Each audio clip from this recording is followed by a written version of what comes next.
con quien nos vamos a enlazar en unos minutos, y también nos vamos a enlazar en unos minutos con Guillermo Barradas, abogado de los cooperativistas de la Cruz Azul, quienes están en el ojo del huracán en estos momentos. Y es que, grábenos, don David, la Unidad de Inteligencia Financiera congeló las cuentas de Guillermo Billy Álvarez Cuevas y otros directivos de la cooperativa Cruz Azul debido a que son investigados por lavado de dinero y delincuencia organizada al realizar movimientos irregulares por 1,200 millones de pesos en varias naciones del mundo. Los otros involucrados de la indagatoria son los directivos de la cooperativa Cruz Azul, José Alfredo, y de Víctor Manuel Garcés, a quienes se les investiga por presunto lavado de dinero. Ante esto trascendió que Álvarez Cuevas presentó un amparo contra cualquier posible orden de aprehensión debido a los recientes hechos, siendo el juez responsable de otorgarle el recurso el juez séptimo de distrito en amparo penal de la Ciudad de México, Julio Veredín Sena Velázquez. Se le fijó el pago de una garantía de 5,000 pesos para que se mantenga vigente la suspensión provisional, mientras las autoridades ministeriales y judiciales entregan al juzgado de amparo sus informes para aclarar si ha sido o no librada una orden de captura. Hay dos videos que le quiero presentar. Primero, aquella ocasión cuando estábamos transmitiendo en vivo y en directo a las afueras de Palacio Nacional y llega Billy Álvarez a entrevistarse, no sabemos exactamente con quién, en Palacio Nacional. No fue con el presidente, pero llegó Billy Álvarez en momentos en que se encontraban cientos de cooperativistas de la Cruz Azul. Usted debe de tener ese video, mi querida Ceci, de ese momento en el que hubo empujones, hubo jaloneos, y nosotros hemos estado documentando estas acusaciones de los cooperativistas de la Cruz Azul contra Billy Álvarez y este círculo de poder al interior de Cruz Azul. Si no se acuerda, aquí está como lo registró desde su lente nuestro colega y amigo Daniel Marmolejo.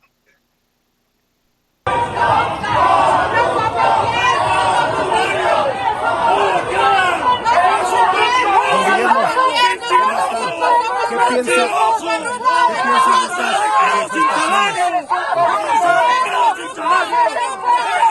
¡Vas a acabar en la cárcel! ¡Senado! ¡Vas a acabar en la cárcel!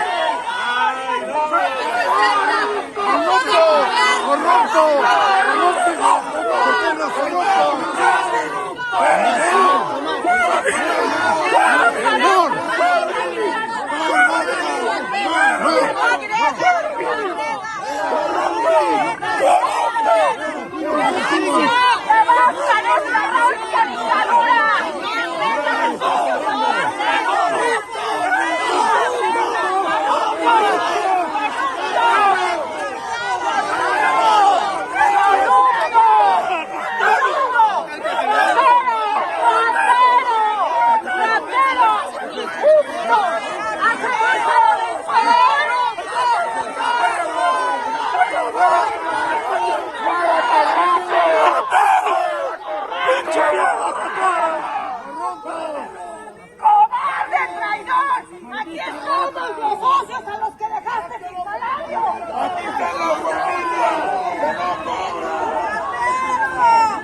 ¡Inocente, corrupto!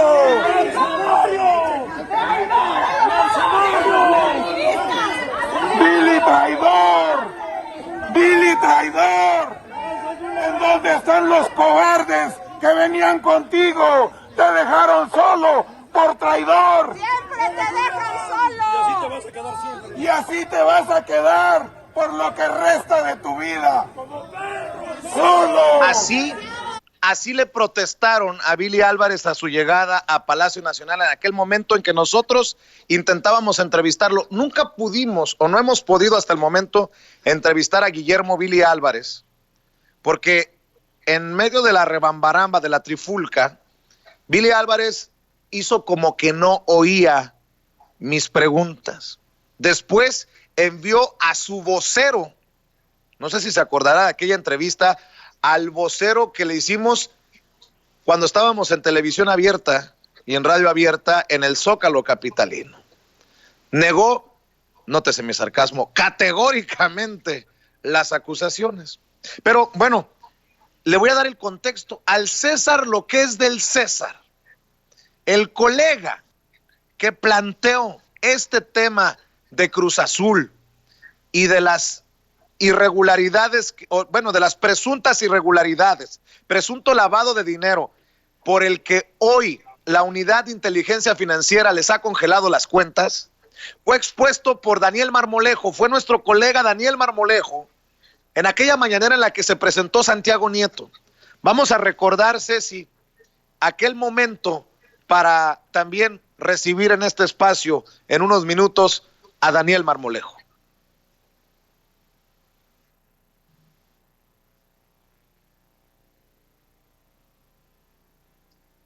A ver si tenemos por ahí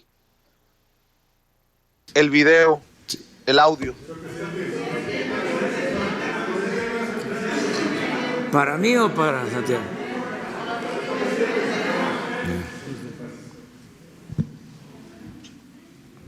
Muchas gracias, señor presidente, doctor Santiago Nieto.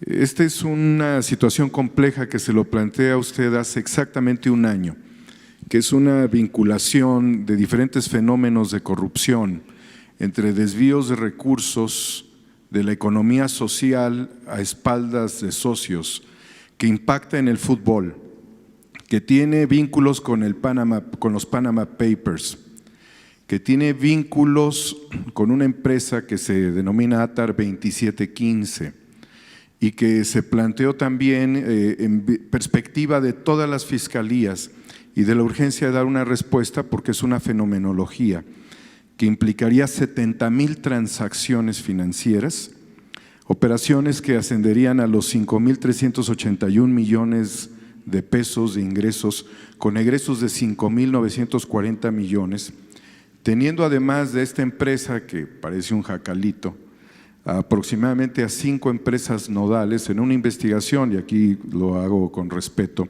a Código Magenta, que continúa este proceso de investigación. Están involucrados servicios profesionales de asesoría de soluciones empresariales metropolitanas, servicios profesionales VAL, Sociedad Civil, BJ Bonilla y Asociados, Sociedad Civil, Argema Consultores, Sociedad Civil, Menchaca Pérez y Asociados, también Sociedad Civil, un operador que pudiera considerarse de los más importantes, porque también este es otro tema fundamental del outsourcing, Sergio Castro López, de inteligencia de negocios, vinculado también, de acuerdo con ciertas investigaciones, con la fuga de Javier Duarte. Toda esta complejidad nos lleva también a empresas como Actinver, la cooperativa La Cruz Azul, el equipo de fútbol Cruz Azul, el equipo de fútbol Puebla. Pareciera que esto es un borlote para sacar dinero, desaparecerlo en empresas fachada. No dudaríamos que estuviera en el radar de la República esta situación, saber si hay alguna investigación y si se ha trabajado. Muchas gracias, señor presidente. Sí, a mí me gustaría, antes de que te contestara Santiago, que explicaras el caso de cómo en un domicilio, porque la gente esto no lo conocía, ¿sí? Lo de las facturas falsas empezó, ¿sí?, a tomar auge de 15 años, 10 años a la fecha, y cundió este sistema. Quiero comentar que vamos a ir a fondo, porque se tiene toda la información y no va a haber impunidad. Bueno, pero es interesante que se conozca cuál es el modus operandi de estas empresas, que la gente sepa cómo actúan, el outsourcing y la facturación falsa. Y luego les voy a comentar algo también que es historia sobre los privilegios fiscales en México, porque ese es el meollo del asunto. Siempre se hablaba de corrupción, pero se vinculaba con la mordida, con la extorsión de los agentes de tránsito, de los oficinistas del gobierno, mientras arriba habían pactos, acuerdos, para que los grandes no pagaran impuestos. Y había una enorme evasión, al grado de que por eso no querían que nosotros llegáramos. Recuerdo que cuando en el 2006 estaban dadas las condiciones para que triunfáramos, en vísperas de las elecciones, se propuso que el SAT se convirtiera en una entidad autónoma, como el Banco de México, para que no pudiéramos nosotros atender el asunto fiscal. Esto lo propuso Gil Díaz, claro, como hicieron el fraude, pues ya no cambiaron nada. Y ahora, afortunadamente, pues fue tanto el apoyo de la gente, harta por la corrupción, que no les funcionó ninguna trampa. Pero hay otra referencia a eso que es interesante que se conozca, si me lo permiten, porque si no, no nos vamos a entender bien. O sea, en el 2006, el presidente de la Suprema Corte fue a Monterrey y tuvo una cena con un grupo de empresarios. Y le preguntaron en la cena, ¿cómo es Andrés Manuel? No, pues yo lo conozco porque fue jefe de gobierno, lo traté. El presidente de la Corte era Genaro Góngora, sí, y pues no es lo que ustedes piensan o lo que se dice, ¿no?, de Venezuela y del finado Chávez. Sí, eso ya lo sabemos, porque nosotros somos los que impulsamos, entre otros, esa campaña. Eso ya lo sabemos. No, ¿cómo es en cuanto a la política fiscal? ¿Qué está pensando?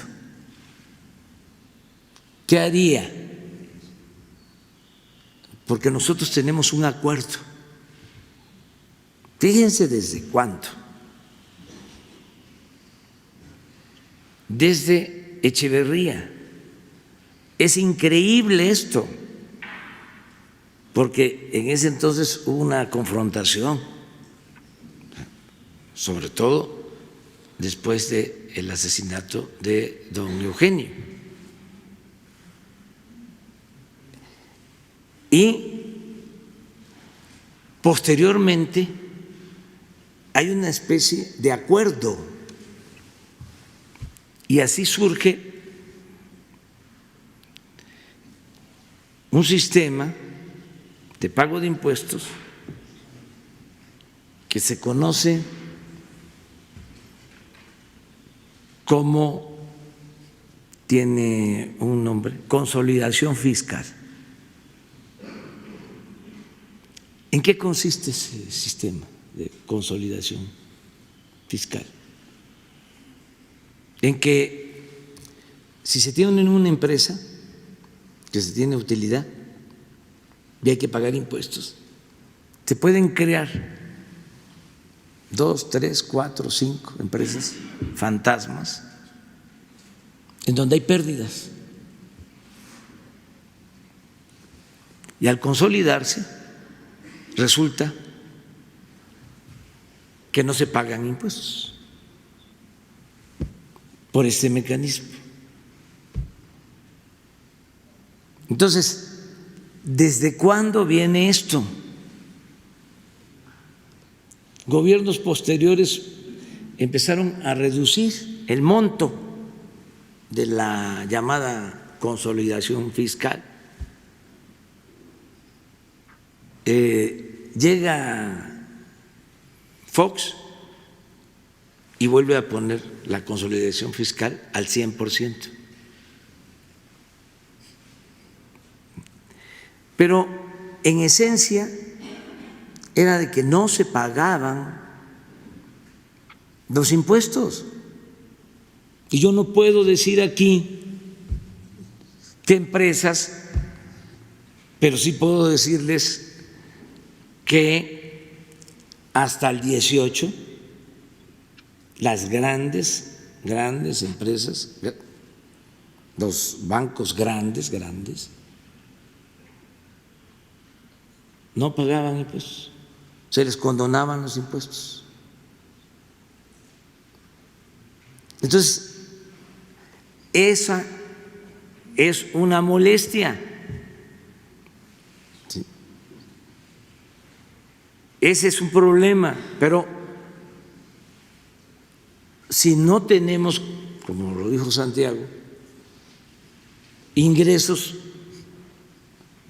no solo es una injusticia que solo paguen impuestos los trabajadores del pueblo raso, los pequeños, medianos empresarios, pequeños, medianos comerciantes, y que los de mero arriba, una casta divina, no paguen los impuestos. Y que se hayan creado todos estos mecanismos para evadir el pago de impuestos. Entonces, hablamos de corrupción, es esto también corrupción. No solo es combatir la corrupción de funcionarios públicos, es también combatir la corrupción de los que se hacen pasar como hombres de negocios. Es una vergüenza que nuestro país aparezca en la lista de los países del mundo como uno de los países con más corrupción. Pero a ver, ¿por qué no explicas lo de los domicilios? Sí, básicamente hay básicamente hay tres modalidades que es la que hemos estado detectando. La primera es el tema de las empresas fachada, y la empresa fachada tiene como tipología el que los domicilios frecuentemente o están abandonados o son domicilios fiscales que no corresponden con, digamos, el perfil transaccional de las empresas. Bodegas abandonadas o oficinas múltiples.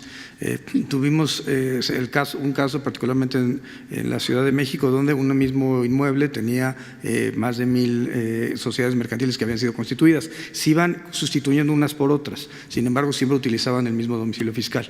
También hemos tenido casos en donde un taller de serigrafía resultaba, que es León, Guanajuato, resultaba ser la empresa, digamos el domicilio de la empresa, que estaba recibiendo 500 millones de pesos mensuales en efectivo para trasladar después a otra empresa concentradora y ahí enviar el dinero fuera del país, particularmente a China. ¿Cuándo encontramos estos perfiles de empresa fachada? Cuando el perfil transaccional de sus accionistas pues no resulta compatible. A veces son personas muy jóvenes o personas de una edad ya muy avanzada, a veces perfiles que no corresponden. Un caso particular relacionado con Odebrecht, eran una empresa en Costa Rica constituida por un vendedor de seguros y un despachador de una gasolinera, ninguno de los dos con pasaporte, y esta empresa constituyó una cuenta bancaria en Panamá donde le transfirieron $1 millón.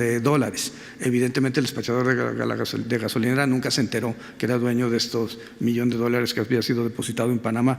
Entonces el problema con las empresas fachada es competencia desleal para el empresariado mexicano, porque finalmente están vinculadas con actos de corrupción, y segundo, que son el vehículo ideal que fue utilizado en la estafa maestra o la operación Zafiro para efectos de sacar recursos, llámese Sedesol, Pemex o de cualquier vía las universidades. El segundo modelo tendría que ver con la facturación apócrifa. Las empresas que facturan o las empresas que deducen operaciones simuladas, los EFOS y los EDOS. Particularmente grave es el tema de los EFOS, porque son aquellas empresas que en realidad no están produciendo nada. Lo que hacen es producir papel, entregar esta factura y simular operaciones para efecto que las empresas que deducen operaciones simuladas no paguen o pagan una menor cantidad de impuestos. Han generado fortunas en pocos años a partir de la no producción de nada en particular. El tema con las empresas factureras, ahí la afectación es evidentemente defraudación de naturaleza fiscal. El tercer tema está relacionado con el outsourcing ilegal. El outsourcing ilegal puede tener empresas fachada, puede tener factureras, puede tener lavado de dinero, puede tener las tres, pero además se caracterizaría por dos elementos adicionales. La afectación de los derechos de los trabajadores, no hay reparto de utilidades, se fracciona la antigüedad, se dificulta a las personas obtener un crédito, acceso al seguro social, y por otro lado, el defraudación al propio seguro social. El dato que daba Sudor Robledo es de 21,000 millones de pesos perdidos en un año a partir de los esquemas del outsourcing ilegal. Y también al Servicio de Administración Tributaria. Creo que el tema central es que se tiene que combatir todas este tipo de prácticas, porque al final del día están ocasionando un daño al Estado mexicano y un daño también al empresariado mexicano al competir en condiciones de desigualdad. Solamente comentar… y el caso es lo de fútbol. Primero, se firmó un convenio de colaboración con Liga MX y Liga de Ascenso para tener información de respecto a las estructuras financieras, las prácticas comerciales. GAFI, el Grupo de Acción Financiera Internacional, ha rendido un informe en el cual señala que el fútbol es una actividad de riesgo y en donde ha incluso planteado ciertas tipologías.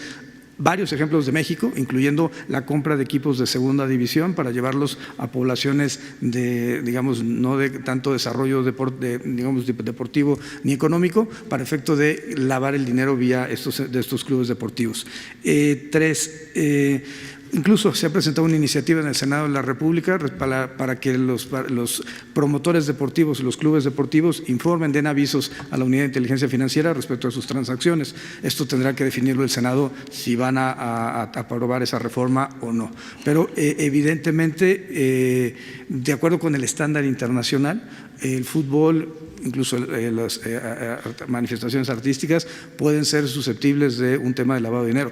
No nos vayamos muy lejos, la propia ley federal de antilavado establece en su artículo 17 que los vendedores de arte deben de dar avisos a la Unidad de Inteligencia Financiera, porque puede ser uno de los mecanismos utilizados para lavar dinero por parte de los grupos delincuenciales. Sí, solamente señalar que de esta operación estaría vinculada la campaña del Bronco, que todavía tiene manos. Dijo que se las iba a mochar a los corruptos como parte también de estos financiamientos y de estas simulaciones, y que en el fútbol, en México, hay doble y triple nómina. Los futbolistas realmente son esclavos en nuestro país, a merced de brokers y de presidentes de clubes. No puedo hablar de ningún caso en particular, solamente es mencionar que hemos presentado denuncias por temas vinculados a lo que se acaba de mencionar aquí. Muchas gracias. Pues ahí está esta larga intervención del presidente Andrés Manuel López Obrador y Santiago Nieto para responder a lo que planteó. ¿Hace cuánto tiempo, Daniel Marmolejo? Te saludo con mucho gusto.